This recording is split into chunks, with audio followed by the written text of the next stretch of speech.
Hey,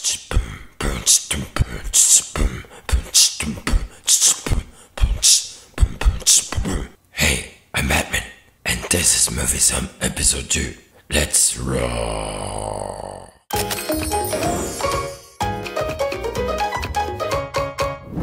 안녕하세요. 영화를 연구하는 무비썸 성경원입니다. 이번 주 영화는 레고 배트맨 무비입니다. 제가 이 영화를 두 번째로 고른 이유는 레고 무비의 속편이기 때문인데요. 2014년도에 개봉했던 레고 무비는 레고를 모티브로 해서 역발상의 상상력을 보여준 작품입니다. 레고 무비 2가 아니라 그 사이를 메우는 스피노프 격의 작품입니다. 1편에서도 가장 매력적인 캐릭터 중 하나가 배트맨이었거든요. Sup, Batfans? 우리가 몰랐던 새로운 모습의 배트맨을 만날 수 있다는 게 이 작품의 가장 큰 매력 포인트일 것 같습니다. 요즘 말로 하면 키덜트라고 해야겠죠. 재밌는 건 영화 속의 배트맨이 바로 딱 그런 어른아이, 그러니까 키덜트의 형태를 띠고 있다는 거고요. 그래서 그런 코드들을 읽어낼 수 있다면 훨씬 더 재밌게 감상할 수 있을 거라고 생각합니다. 이번 시간에는 이 영화를 좀 더 재밌게 볼 수 있는 세 가지 포인트, 배트맨, 레고, 그리고 애니메이션의 장르적 특성에 대해서 이야기를 나눠보도록 하겠습니다. 새로운 배트맨이 나타났습니다.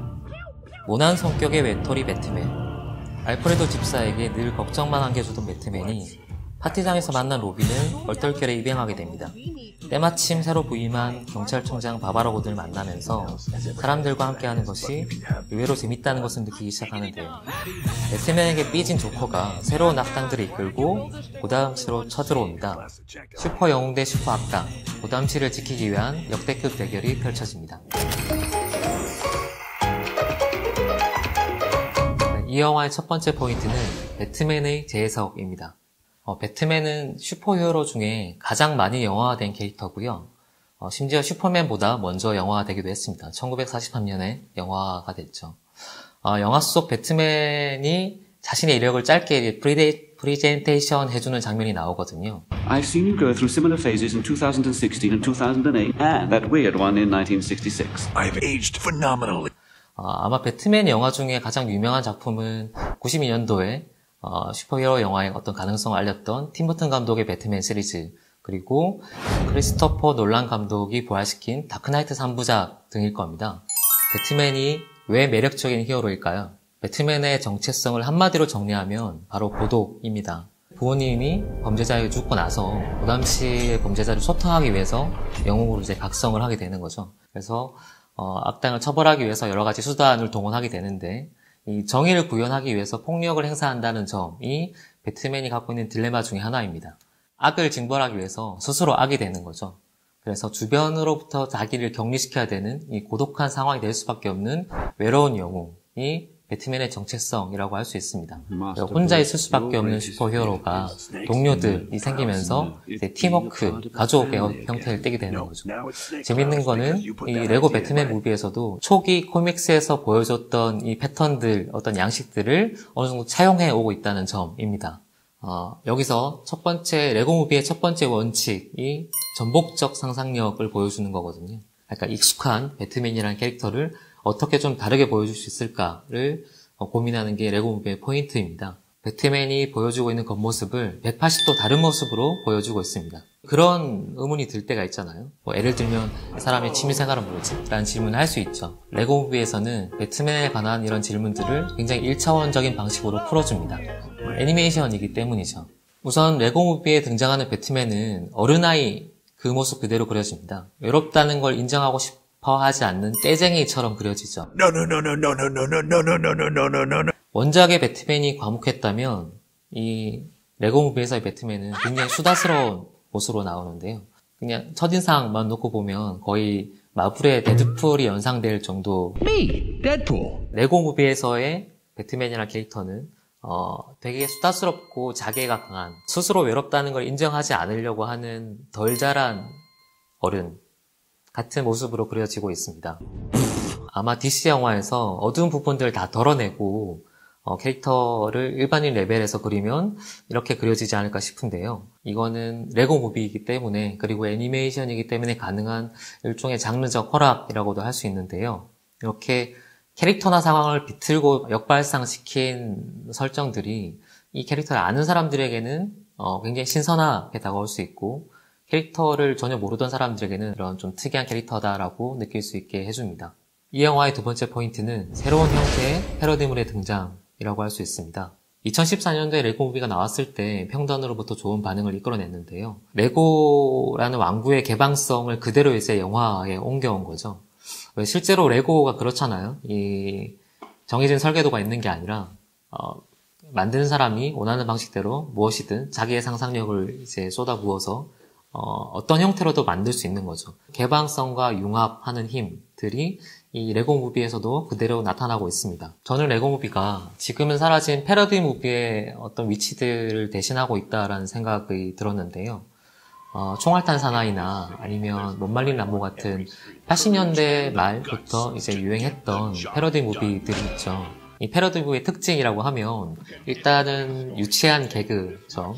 이 유치함을 받아들일 수 있냐 없냐에 따라서 이 영화가 재밌냐 없냐로 나뉠 텐데 아마 이 영화의 유치함을 받아들이지 못하는 사람들이 점점 좀 많아지면서 이런 유행도 좀 사라졌다고 볼 수 있습니다.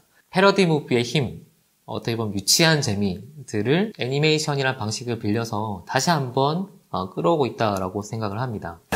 It's better. I can only look you in the eyes right now. 이번 영화의 시나리오 작가는 세스 그레이엄 스미스라는 작가가 맡았는데요. 링컨 뱀파이어 헌터라든지 도망과 편견 그리고 좀비라든지 이런 영화들의 시나리오를 맡았던 작가입니다. 레고 배트맨 무비에서도 이런 장르 간의 믹싱, 이종 교배가 굉장히 많은 곳에서 일어나고 있습니다. 조커와 배트맨의 관계를 어떻게 해석할지가 사실은 영화의 재미 포인트 중에 하나잖아요. 그 둘 관계를 브로맨스를 넘어서 거의 로맨스처럼 그리고 있는 거죠. I'm inside your head. No, you're not. I knew you'd say that. No, you didn't. 어떻게 보면 연인과의 밀당 관계처럼도 그려지는데요. 조커가 배트맨을 바라보는 눈빛, 눈물 이런 것들을 보면 거의 연인에게 애정을 갈구하는 모습들처럼 그려지고 있죠. 이런 부분들이 사실은 장르 간의 이중 교배를 한 흔적이라고도 할 수 있고 또 다른 색다른 재미를 주는 부분이기도 합니다. 그래서 말씀드린 것처럼 레고 무비는 일종의 팝컬처에 가까운 느낌을 주는데요. 여러 장르를 뒤섞기도 하고 여러 영화들을 뒤섞기도 하고 매체 간의 크로스오버도 여러 가지를 일으키고 있습니다. 어떻게 보면 패러디 무비의 힘이기도 하고 이 레고라는 소재의 힘이기도 합니다. 레고가 모든 거를 섞어서 하나 새로운 어떤 형태로 만들 수 있는 거대한 창조물의 놀이터가 되는 거죠. 이 영화에서 나오는 악역들의 모습들을 보면 단순히 슈퍼히어로물에 나오는 악역들이 아니라 반지의 제왕 사우론이라든지 해리포터의 볼드모트라든지 닥터 후의 달렉처럼 우리가 잘 알고 있는 악역들이 한꺼번에 등장을 하거든요. 다양한 캐릭터를 한 자리에 등장시킬 수 있었던 또 결정적인 이유 중에 하나는 저작권 문제가 어느 정도 해결이 되기 때문이죠. 레고가 그 캐릭터들의 저작권들을 다 가지고 있거든요. 레고로 표현했을 때는. 가령 예를 들어서 실사 영화였다고 하면 이렇게 다양한 캐릭터가 등장할 수 있을까?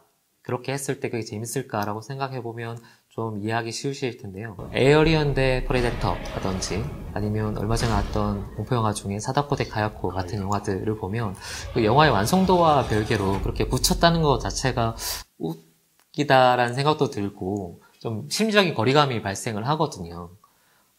기존의 캐릭터들을 어느 정도는 훼손시키는 거기 때문에. 근데 이런 스핀오프 작품, 특히 애니메이션에서 그런 식의 이중 교배를 했을 때는 뭐든지 허락되는 측면이 있는 거죠. 심리적인 장벽을 극단적으로 낮춰주는 장치 중에 하나가 애니메이션이고 또 이렇게 여러 가지 크로스오버 가능한 장을 만들어주는 것이 레고 혹은 레고 무비라고 할 수 있습니다. 이 영화의 세 번째 포인트는 스톱모션 같은 CG 애니메이션이라는 점입니다. 레고 무비니까 당연히 레고를 활용해서 영화를 찍어야겠죠. 레고를 하나하나 갖고 노는 것 같은 느낌을 주는 애니메이션이거든요. 근데 사실 이거는 스톱모션의 기법이긴 한데 스톱모션의 어떤 효과들을 흉내낸 CG 애니메이션입니다. 스톱모션의 효과를 흉내낸 이유는 내가 레고를 가지고 논다는 느낌을 주기 위해서 스톱모션이라는 방식으로 채용을 했는데요. 근데 스톱모션을 실제로 찍게 되면 여러 가지 제약이 발생합니다. 굉장히 많은 시간과 공이 들어갑니다. 카메라의 위치 같은 제약도 있을 수 있고요. 대규모 폭파신이나 아니면 물 표현, 불 표현 이런 것들이 생각보다 어렵거든요. 그래서 레고 무비 제작진이 택한 길은 스톱모션 같은 효과를 주되 CG를 활용하자는 거였다고 합니다. 이것을 위해서 이 제작진은 실제 레고 디자인 팀과 협업을 해서 이 각 캐릭터 그리고 그 조각들, 블럭들 하나하나를 다 패턴을 디자인했다고 합니다. 그 패턴 디자인한 작업만 거의 2년 가까이 걸렸고요.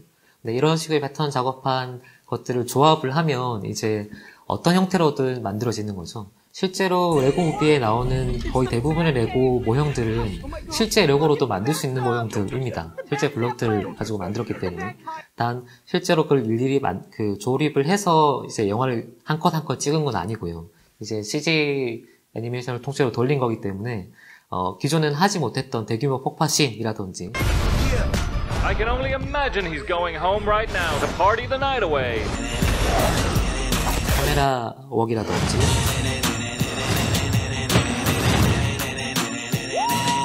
뭐 여러 가지 이제 시도들을 할 수 있게 된 거죠. 스톱모션의 어떤 질감 그리고 CG 애니메이션의 자유도 이 각 방식의 장점만을 취했다고 볼 수도 있는데요. 근데 얼핏 볼 때는 이게 CG였나? 모르는 사람이 훨씬 많을 거예요. Check this out. 예를 들면 CG 애니메이션이라고 하면 그냥 식사 장면 같은 걸 그릴 때 되게 디테일한 음식들 그릴 수도 있잖아요. 근데 일부러 실제 있는 레고의 어떤 모형, 레고 모형 중에 음식 모형들을 그대로 차용해와서 이제 쓰고 있습니다. 한 입 이제 사라졌다든지 그런 것들을 이제 스톱모션 방식으로 이게 찍어 나가고 있는 거죠. 20 minutes. Today I deserve it.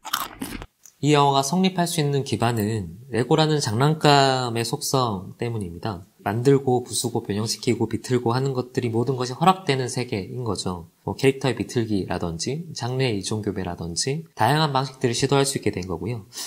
우리가 흔히 시적 허용이라는 게 있는 것처럼 뭐 영화적 허용도 있고 애니메이션적인 허용도 있거든요. 사실 애니메이션은 상상력의 표현이라는 점에서는 심리적인 장벽이 다른 장르에 비해서 극단적으로 낮고 이제 넓은 편입니다. 그래서 레고를 애니메이션화 시켜서 했을 때 그 레고 본연이 갖고 있는 어떤 특징, 무한한 개방성과 상상력을 조립할 수 있는 힘들을 가장 잘 나타낼 수 있는 형태로 발현이 되는 거죠.